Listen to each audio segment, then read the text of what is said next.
Zenjirou, if you do not mind, would you sit down here instead? Saying so, Aura tapped beside her on the couch she was sitting on. The surprised Zenjirou answered, flustered, with the glass of white wine still in his hand.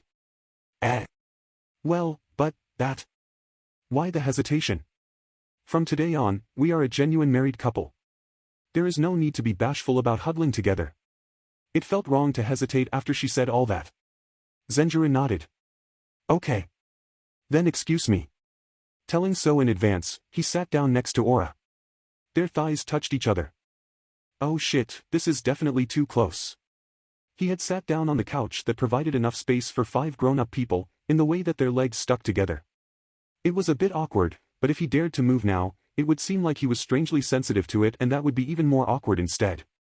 Like Aura had said just now, they were already a married couple. This was their private space and no reason to avoid physical contact. What now? I should say something. While sipping on his wine, he impatiently searched for a topic, whereas Aura spoke to him in her usual relaxed manner.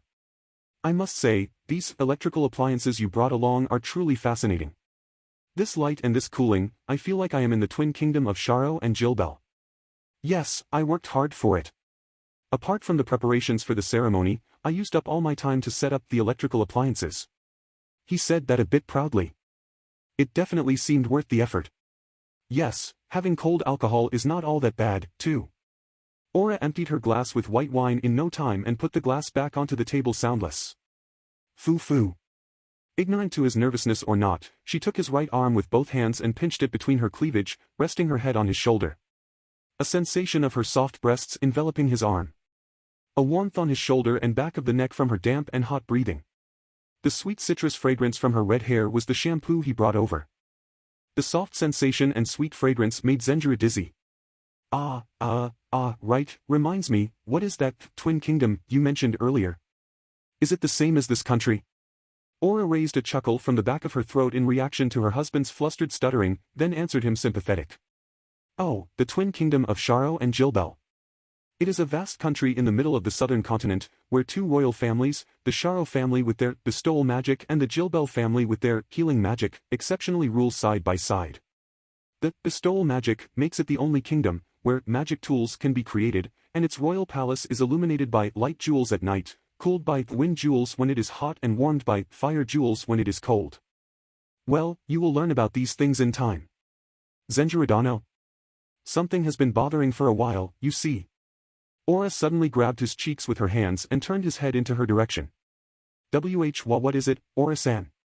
Zenjirou, unable to properly stand his ground, replied with intense stammering as he looked into Aura's face at such a close range that the focus of his eyes was off.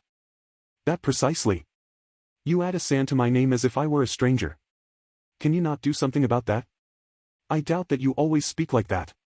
Previously aside, but from today on we are a married couple. I am aware that it is unreasonable to ask you to change your attitude all of a sudden, but before long, our relationship will become accustomed to such a sense of distance. So please, would you talk to me with a genuine tone? Just like Aura had pointed out, Zenjirou had deliberately used a rather formal manner of speaking. He collected himself a bit and answered. Now that you mention it. But I could say the same about you, Aura-san. This is my usual tone. Nor am I humbling myself. But you have a point. Calling my husband with Zenjirou every time would certainly be a bit too formal. May I plainly call you just Zenjirou, too? Aura asked him that with a gentle smile. A gentle smile and earnest eyes. Without averting her gaze for even a moment, Aura silently waited for the answer from her newlywed husband. Yes. Wait, I mean yeah, sure. Go ahead. Thank you, Zenjirou. Upon his answer, Aura brightened her smile happily and called him by his name at once. Now you call me by my name too, Zenjirou. As expected from a queen used to negotiations. She stunningly pushed her will through like a bargaining point, even though he hadn't agreed to anything right. Overwhelmed by it, Zenjirou answered. Aura. Zenjirou. Aura. At a range where they could feel each other's breath, the pair brought their faces closer and called each other by their names. Both of them were prepared to spend the night together tonight from the start. Who approached the partner's lips first? In an affectionate embrace, their lips madly joined together. They ended this long and passionate kiss nearly at the same time, too. But while the kiss ended, the embrace didn't. After separating their lips, Aura placed her chin on Zenjirou's shoulder, then hugged him more tightly and whispered into his ear with a small voice that it tickled. I will head to the bedroom first. Women have a lot to prepare, so follow me after you slowly counted till 100. Ah. Leaving these words behind, Aura slipped out of his arms and stood up from the couch. Aura. Zenjirou reflexively reached out his hand, so Aura looked over her shoulder and showed him a bewitching smile. Fear not, I will not flee. So count until 100, okay? With these last words, she disappeared in the bedroom next door. Fa. Aura, going ahead into the bedroom, closed the door behind her and took a deep breath first of all. Then she went straight to the side of the bed and turned on the LED floor lamp there. Zenjirou had taught her how to do it, but when she turned on the lights by herself, it filled her with admiration once again. Amidst the orange light, Aura recalled her earlier words and behavior, blushed her cheeks and wriggled her sinuous body. That was rather stimulating. Do all married couples do such embarrassing, yet joyful things every night? Aura embraced her own body that was clad in the red nightgown. Her heart beat fast like an alarm bell and her whole body, from head to toe, felt hot like it was set on fire. I hope Zenjirou did not notice it. No, we shared such a dear embrace, so he must have noticed. What do I do?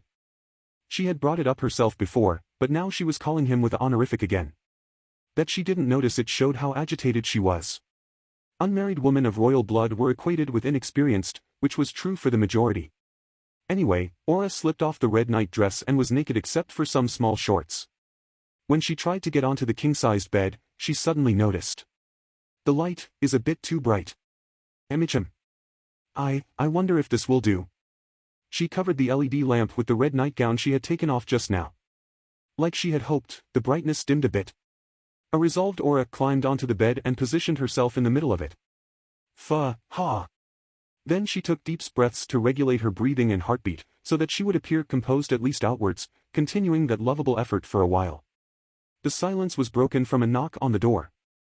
Say, can I come in now? Hearing her husband's voice beyond the door, Aura took one more deep breath, then replied with her usual composed voice. Yes, you may come in. I am awaiting you, Zenjirou. Excuse me then. Zenjirou timidly came in through the open door like he was sneaking into the bedroom, and when he saw Aura illuminated by the orange light, he unconsciously gulped. Aura was lying sprawled on the bed with her upper body rested on the pillow.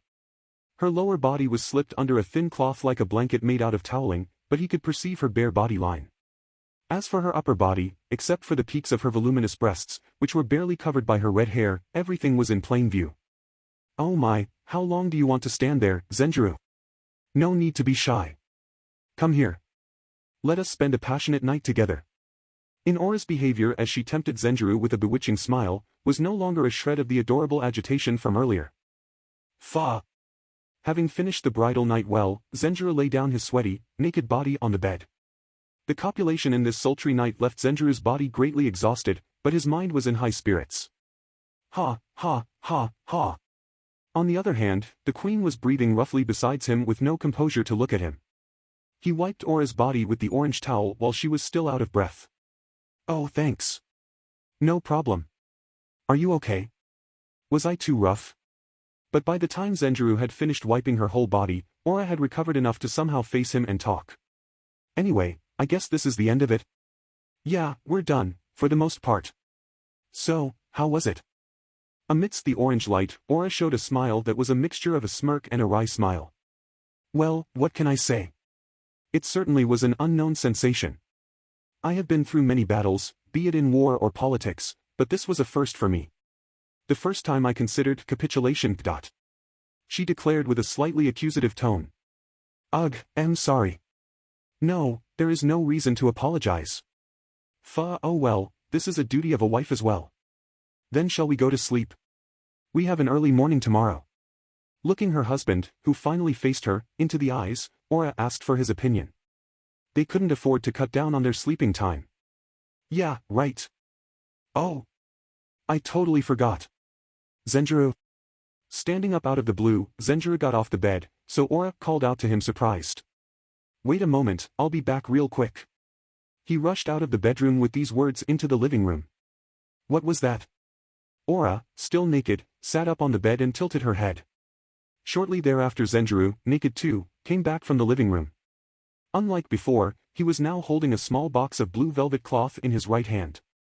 Back in the room, Zenjirou pulled off Aura's clothes from the LED lamp and the room brightened up again.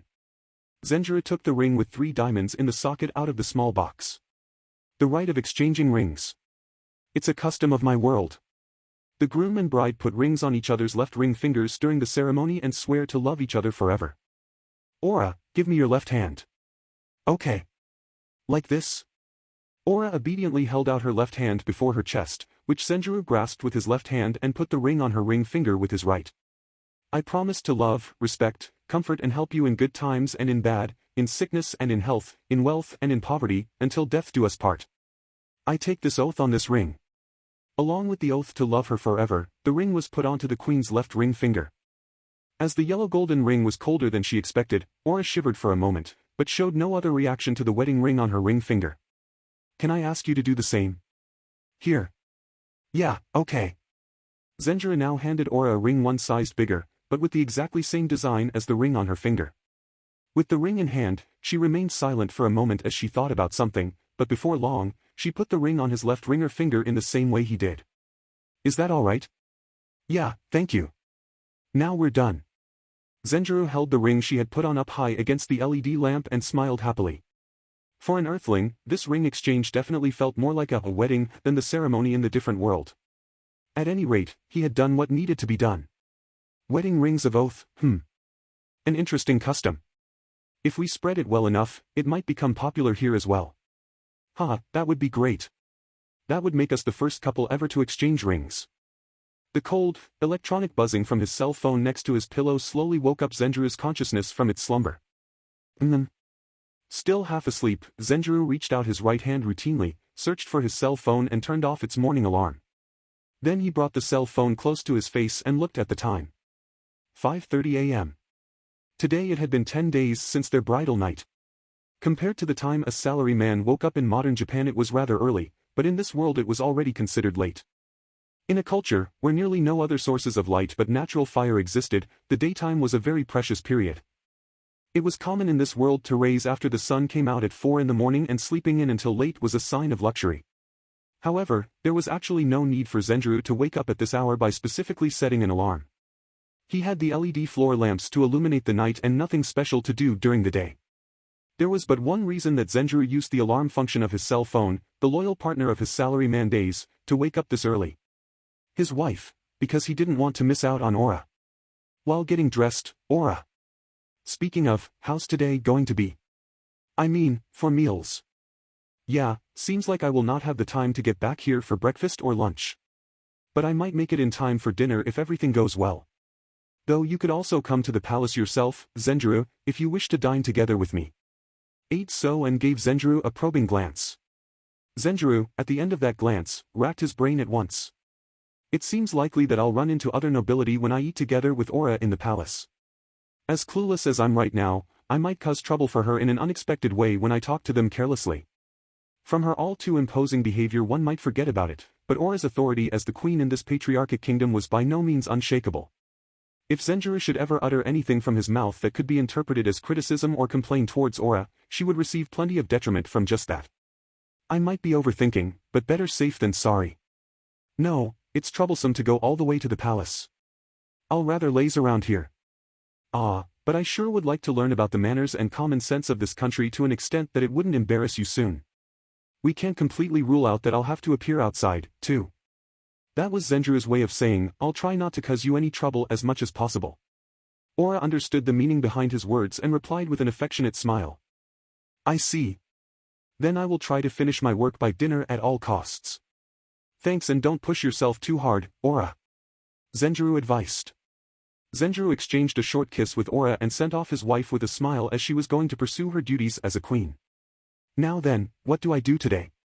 After sending off Aura, Zenjirou was lazing around on the couch in the living room, dressed in a t-shirt from his world and loose, white trousers without a tuck from this world over his trunks. His real lifestyle of doing nothing but lazing around only started today.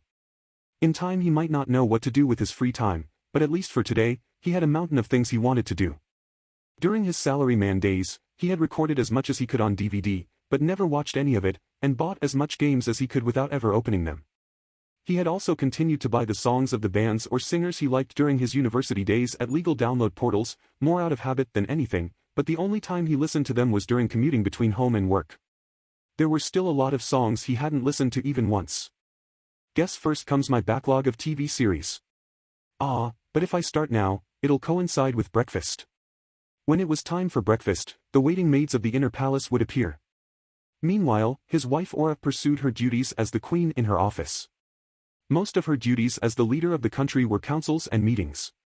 Since the Karpa kingdom currently had no prime minister in charge of politics and no admiral in charge of the army, Aura was extremely pressed with work as the queen.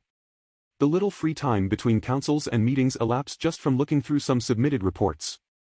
Aura was going through the bundle of dragonskin parchments, made from skinned hide of raptorial dragons, helter-skelter when Secretary Fabio, standing next to her, called out to her. "Your Highness, it is time." Aura raised her eyes from the dragonskin parchment to the monotone voice of the middle-aged man with a slender face. Already time, huh? Who is next? Yes, the next meeting is with the General of the Knights, Sir Puyalgian. Aura obviously grimaced upon hearing her secretary mentioning that name. It was the name from one of the two candidates that were deemed to be most suited to be her husband before Zenjirou was summoned. Just from imagining it, Aura inadvertently spilled a sigh. Your Highness, a soldier with the rank of a general and a civil officers with the rank of a cabinet member have the right to request a direct meeting with the ruler. Sir Puyal is merely availing himself of his legitimate privilege. Aura's irritation only grew stronger from the all-too composed words of her secretary. Even so, Secretary Fabio was making a sound argument, which Aura thoroughly understood. I know. Fine, bring him inside. After a deep breath to blow away the irritation, she ordered with her usual dignified voice. Your Highness Aura, first of all, let me congratulate you again. I wish you all the very best for your marriage. Thank you, Sir Puyal. It makes me feel better to hear this. We were not meant to be bound as a man and a woman, but I would like to keep our bond as ruler and subject important from now on, too. Yes, you honor me. The exchange between Queen Aura and General Puyalgian, sitting opposite one another in the office, started with obvious pleasantries. To put in a nutshell, the man called Puyalgian was a stereotypical soldier. Your Highness, I believe you know already, but I have a younger sister. Aura inquired with a calm tone. And what of this sister of yours? General Puyal continued with a smirk on his face. She inherited the royal blood, too, albeit as shallow as myself, and has high magical power. Her personality, just like her education, will not embarrass her in public. What do you say? I suggest to make her Zenjirou-sama's concubine, to spread the royal blood of course.